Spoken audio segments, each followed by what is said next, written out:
So here is what I like to do if I want to make this container shorter, like 5 millimeters. First of all, as you can see, this imported object is, if you click here to object, it's in one object, but I want to move the cap independently. So first of all, up here you can click on the split to object button, and now as you can see on the left, it's in two separate objects. I move this aside for now. Now I want to make this container 5 millimeters shorter. You could do the scaling if you want to, but if you do the scaling, like scale not uniformly and do it like only 30 millimeters, as you can see, the threads are also scaling, and now you have to scale these two, but not by millimeters, because if you scale it by millimeters it will be way off. If you want to scale it like this, now you see that it's 85.71% scale. You have to copy this, go to the cap, and also scale it by 85.71%. Now the thread will fit, but this could cause that the thread will have it will not print fine because the high degree. My other method, which I like it more, but it's a bit more tedious, is first of all you cut it to parts. Like I will choose, as you can see at the bottom here, it will still shrink, or the sidewall size is different, but from around here to here the sidewalls are the same. So I will pick right here and make sure that you tick the cut to parts. When you tick the cut to parts, it will cut this one container to two parts, as you can see, but it will not move it. So this is it's still in one, but in two different parts, the upper one and the down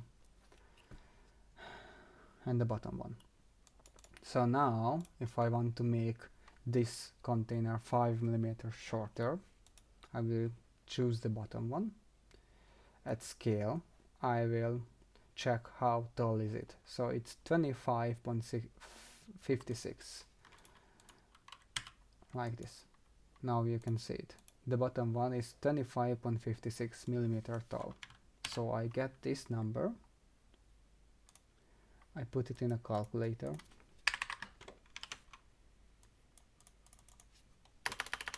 25.56, subtract 5, and you get 20.56.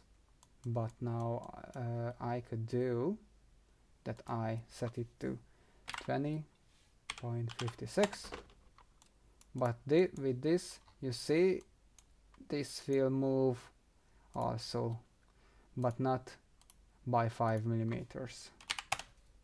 Oh, sorry. Move.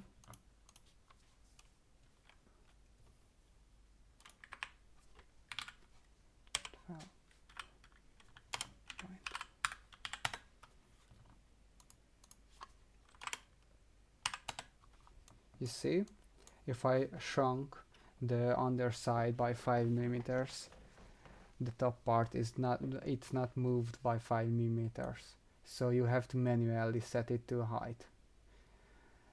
There is another way when you just have to calculate it and it will be precise.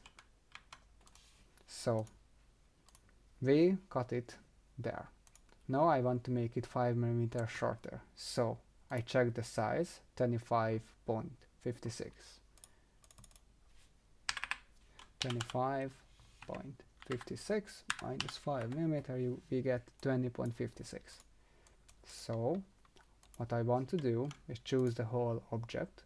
I want to make another cut, but at 20.56, at height of 20.56. Perform cut. So and I'm coloring it to visualize it.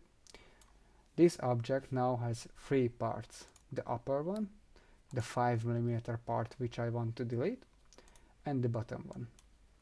So I delete the middle one, and now I have to move the upper one down by 5mm. 20.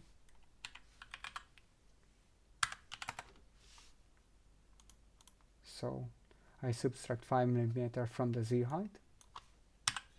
7. And as you can see, now the fit is perfect.